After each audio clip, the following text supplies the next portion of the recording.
ఈ వీడియోలో మనము బక్సార్ యుద్ధం గురించి చర్చిద్దాము. బక్సార్ యుద్ధం జరగడానికి కారణాలు 1757లో ప్లాసీ యుద్ధం జరిగిన తర్వాత యుద్ధభూమిలోనే మీర్ జాఫర్ని బెంగాల్ పాలకుడుగా బ్రిటిష్ వారు నియమిస్తారు. దానికి గాను మీర్ జాఫర్ 24 పరగణాలను 177 లక్షల రూపాయలను బ్రిటిష్ వారికి ఇస్తారు. సో 1757 నుంచి 1760 వరకు మన మీర్ జాఫర్ బెంగాల్ పాలకుడు ఉంటారు.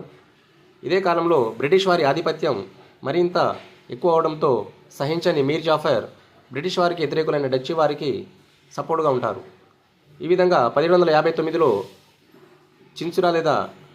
చిన్సురా యుద్ధంలో డచ్ వారి తరపు నుంచి బ్రిటిష్ వారికి వ్యతిరేకంగా పోరాడతారు మీర్ జాఫర్.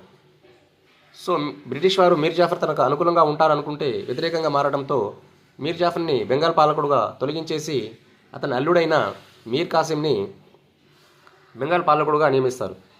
సో మీర్ కాసిం బెంగాల్ పాలకుడుగా నియమించినందుకు బుర్ద్వాన్పూర్, చిట్టగ్యాంగ్, మిడ్నాపూర్ అనే ప్రాంతాలను బ్రిటిష్ వారికి రాసిస్తారు. రాసిచ్చిన తర్వాత దస్తక్ అనే వ్యాపార పత్రాలను మన మీర్ కాసిం భారత వర్తకులకు సుంకాలు లేకుండానే ఇచ్చేయడంతో బ్రిటిష్ వారికి వ్యాపారంలో నష్టాలు వస్తాయనే విషయం గ్రహించి మీర్ కాసింని కూడా బెంగాల్ పాలకుడుగా తొలగించేస్తారు. తిరిగి మళ్ళీ మీర్ జాఫర్ని బెంగాల్ పాలకుడుగా నియమిస్తారు. తర్వాత మీర్ కాసిం వీళ్ళ ఆధిపత్యము, వీళ్ళ విధానాలు నచ్చక మీర్ కాసిం స్వదేశుడు భారతదేశుడే ఈ భారతదేశాన్ని పాలకుడుగా ఉండాలని గ్రహించి అయోధ్య పాలకుడు షుజావుద్దౌలా దగ్గరికి వెళ్ళి చెప్తారండి. సో ఇలా మొఘల్ చక్రవర్తి అప్పుడు రెండో షాలం ఉంటారు. రెండో షాలంను కలిసి వీళ్ళు ముగ్గురు త్రైపాక్షిక కూటమి ఏర్పాటు చేసుకొని బ్రిటిష్ వారిపై యుద్ధానికి దిగుతారు. ఈ విధంగా 1764 అక్టోబర్ 22న మన బక్సార్ యుద్ధం జరుగుతుంది.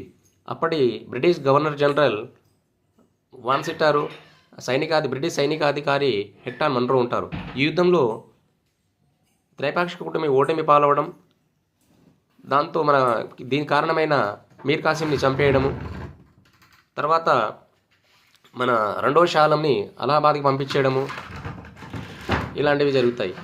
జరిగిన తర్వాత మన రాబర్ట్ క్లైవ్ తిరిగి బ్రిటిష్ గవర్నర్ జనరల్గా అయ్యి అలహాబాద్ సంధిని చేసుకుంటారు. ఈ అలహాబాద్ సంధి ద్వారానే బ్రిటిష్ వారికి దివానీ అధికారాలు సంక్రమిస్తాయండి. So thank you so much.